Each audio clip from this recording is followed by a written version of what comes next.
Take the conversation this morning to East Africa, and we continue to monitor the outbreak of the Ebola virus in Uganda. President Yoweri Museveni has confirmed that 55 people have so far succumbed to Ebola in the East African country.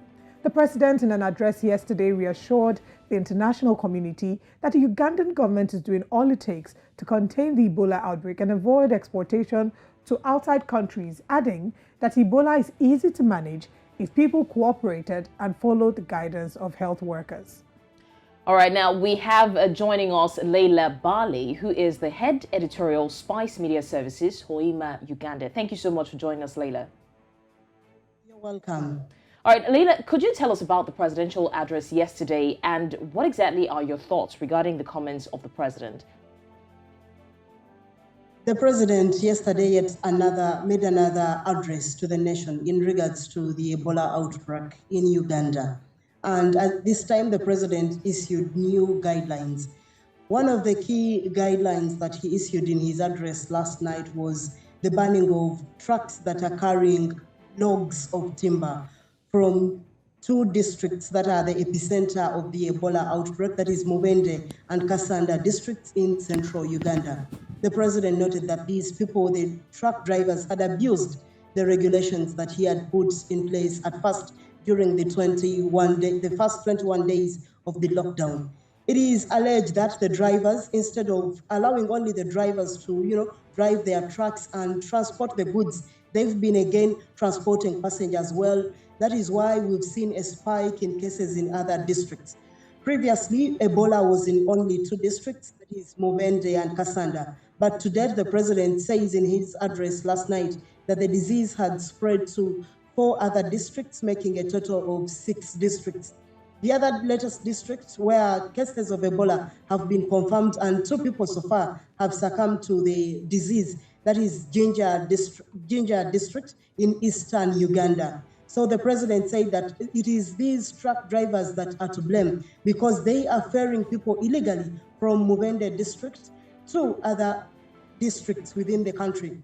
And there is a challenge that Ebola has come at a time when children are leaving schools to go and enjoy their holidays for the end of the academic year.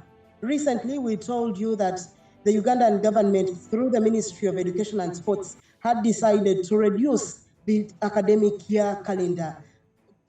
Learners were expected to get their holidays on December 9th, but unfortunately, their schools will be closing and other education institutions on November 25th, which is Friday next week. But the key question is, how will the learners be traveling from these districts where the lockdown has been imposed to other districts? The government came up and issued guidelines, and it even said it is going to inject funds in the transportation of these learners. But surprisingly, parents are trying as much as possible to sneak their children out of these districts into the other districts. Parents still have misconceptions and myths. Some do not believe that really the virus of Ebola exists in Uganda.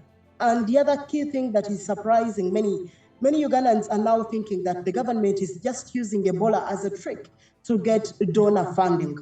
Of recent, we've seen clashes between the NGOs that are operating in the country in regards to health and the Ministry of Health, each of them yearning to secure donor funding. But some donors from outside Uganda decided to inject funds into NGOs that are really handling Ebola in Uganda. And this did not go well with some officials within the government, who noted that funding would be wired directly to the account of the Ministry of Health, which is spearheading the fight against Ebola. But some analysts are saying that the reason as to why some donors decided to send the funds directly to the NGOs is because of accountability issues. Because even the COVID-19 funds, the Minister of Health recently, Dr. Jane Ruth Acheng, noted that some districts failed even to account for the millions and millions of money that was wired to their district accounts to fight COVID-19. And the same scenario would happen with Ebola funds. Right. So it is still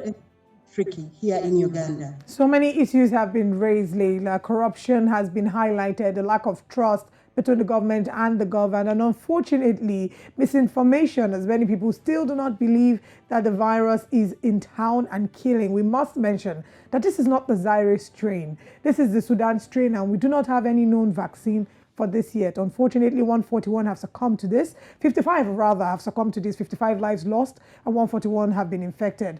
Thank you, Leila Bali, for bringing us an extensive report on the Ebola virus in Uganda. We will be connecting with you as we proceed with more updates further on Breakfast Central.